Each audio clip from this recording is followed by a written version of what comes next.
Okay, so welcome to day 2, everybody. This is the yoga therapy day. So we're going to have a half a day with Justine. We'll have a little break in between, right? You've kind of factored that in. There's going to be a little break for them. I'm known for not giving breaks, so yeah.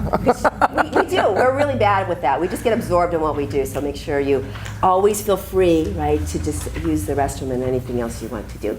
So the first half of the day will be Justine, and this is basically a Q&A format. So if you don't have a question per se to start with, I'll definitely feed a couple, and then we can just kind of start and let it go. So what I really want to mention about Justine, first of all, I mentioned yesterday that she's my partner and co-founder and co-director of the Yoga Vista Academy. We've been a great tag team. So what my strengths are, you know, complement hers, and then vice versa. What her strengths are, like giving me all this anatomy stuff, really helps me. So we play off each other really well. And I always trick her into doing DVDs and videos, so it's all good. So I do want to introduce her as a yoga therapist, 1,000 hour plus, I'm sure, training in Viniygoa therapy. She's been doing that now since when? When did you graduate? 2011. Yeah. And so how we met, let me just tell you that because I love to tell stories how we met, because all of you teachers, you're going to have things like this happen, which are awesome. So I had a teacher that recommended Justine, right? So I went and saw her teach, and was just definitely impressed by her. And we said, we got to bring you on board in Yoga Vista, because the community at Yoga Vista, as I mentioned, is probably 50 plus with a lot of issues and things like that. So it's like, what should we call the class? And we said, let's call it Yoga for a Healthy Back. So the first day we had it on the schedule, how many people? Like 15, 20? 22. 22 people showed up. The very first time we offered that class, I go, bingo, right? Didn't we hit that sweet spot? And so that's been really successful at my studio, and we added another one in the morning. So she does the evening ones and gets the people after work. We added another one in the morning with one of her mentoring teachers, and that one's going well too. So she's really good at all the joint stuff, just everything, you guys. And it doesn't even have to be joint and back stuff. It could be nerves and things like that. So I'm just going to hand it off to Justine. Yay, Thank you. thanks. Okay. All right, thank you for coming. It's good to see you all here, and I'm sorry I missed yesterday. I was down doing yoga therapy stuff, but I'm here now. I'd like to, before we start, maybe just take a moment to center. I'd say it's for you, but it's really for me. Sit up nice and tall, maybe close your eyes. Kind of let go of the morning and any effort it took to get here.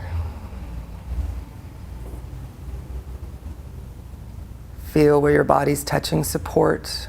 Just allow yourself to sink into that support.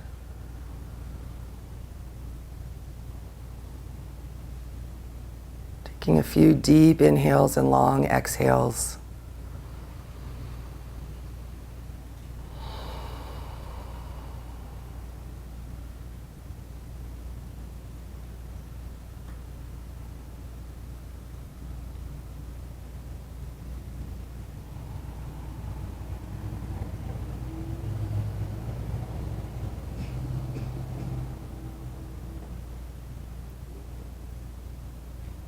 Maybe just setting an intention for your day.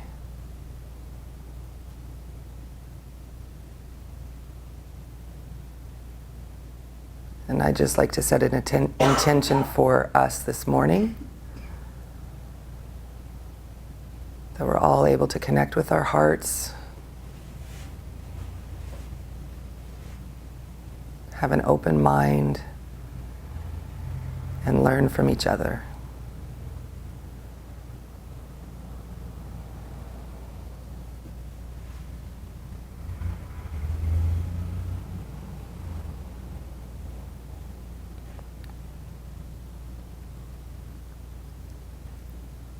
And maybe let's just do one round of Om.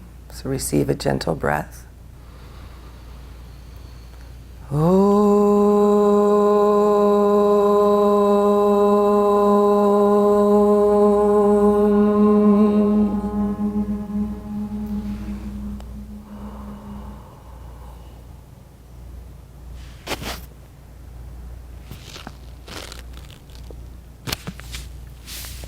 When you're ready, you can gently open your eyes.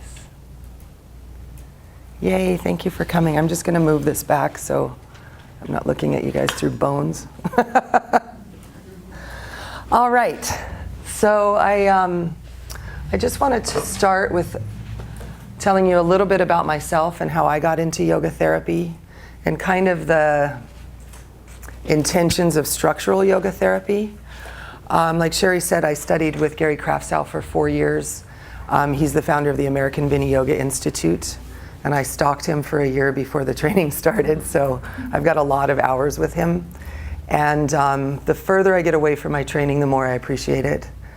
I have an ongoing joke with the yoga therapy students of, it depends. Any question that it depends. And Gary used to always say that, and I would get so like, oh, really? I wanted to know exactly, if somebody has scoliosis, do you twist into the curve, do you twist out of the curve? Well, it depends. You know, if somebody has, well, it depends. And now, what do I say most often? It depends, you know, so you start to appreciate. But I did my first 200-hour training at Soul of Yoga down in Encinitas, and then wanted more. And went to a Yoga Journal conference, did kind of a buffet test of teachers, and met Gary, and just had a really profound experience. I have a lot of back problems, and at the time I didn't quite know what was wrong because I also have an aversion to doctors, so I hadn't gotten a scan. And we did a workshop where we were doing inversions and all this stuff, and he had everyone lie flat on their back, and afterwards, and we're all, oh, you know. He goes, that's okay, I'll fix you. And we did Supta Baddha Konasana 3 times, bringing the knees together very slowly. I was able to lie flat on my back for the first time in years with 0 pain, like a little baby. It was amazing, and I'm like, okay, this guy knows something. And through time, it's one thing if you have a teacher who's really good, but can that teacher transmit the wisdom? You know, and after studying with him for about 5 days, actually, I think that might have been the first time I met you, Cheryl. I came home from Yoga Journal conference and called the owner of Yoga Del Mar because he was going to be there in like a week, and it was a 5-day training. And she goes, well, we're sold out. And I'm like, well, I'm really petite. You know, I'll just sit in the back corner, you know.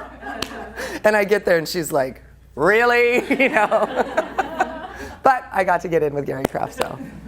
So part of the reason it attracted me to study with him is just because that same workshop, a student had asked me about thoracic outlet syndrome before I went to the conference. And I'd been teaching not quite a year, and I'm like, better write that down because there's no way I'll remember that. I don't even know outlet, what, who. And so, as it always is at the Yoga Journal conferences, if you want to go up front and talk to the teacher, there's usually a line of 20 people, and he probably had somewhere to get. And so I see one of his assistants standing off to the side, and I went up and asked her. She did not bat an eyelash. She goes, oh, with that, you're going to not want to do this and don't have the budget. Okay. She knows what she's talking about. River. Yep.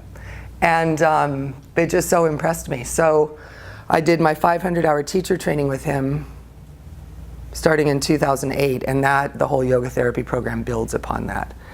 And so that's a little bit about me. And a few years ago, I got asked to come back to Seoul and run their yoga therapy mentor program, which has been a lot of fun. I don't know if Sherry shared with you guys yesterday, I'm not so hot at writing manuals and paperwork and tracking clients because I'm a good Catholic schoolgirl and I still have nightmares that I have papers due. Really? You know, so the mentoring program is awesome because everything's kind of like on the cuff. You know, what's going on? You do this. And then what we've started now is a yoga therapy clinic that I oversee the different yoga therapists, and we'll have case studies come in. I review them and then talk to the therapist before they meet with the client. Be sure and ask about this, deepen your question here. What is that? They meet with the client, come back to us, and we have other people observing, not the client, but just the feedback process. Say, yeah, that's really good. Oh, no, you can't do that. Oh, you know. And then they go back and give the prescription to the client. And the prescription is asana, meditation, ritual, pranayama, any number of things from the yoga therapy tool belt. And it's been a lot of fun, and it's really going well. And it's really cool to see new therapists get that feedback of like, oh yeah, since the last time I saw you, the skin rash is completely gone. I don't know what you did, you know? And some of it is what we do in educating them, but really it's engaging that person in being interested in their own healthcare and giving them the power to do something about it.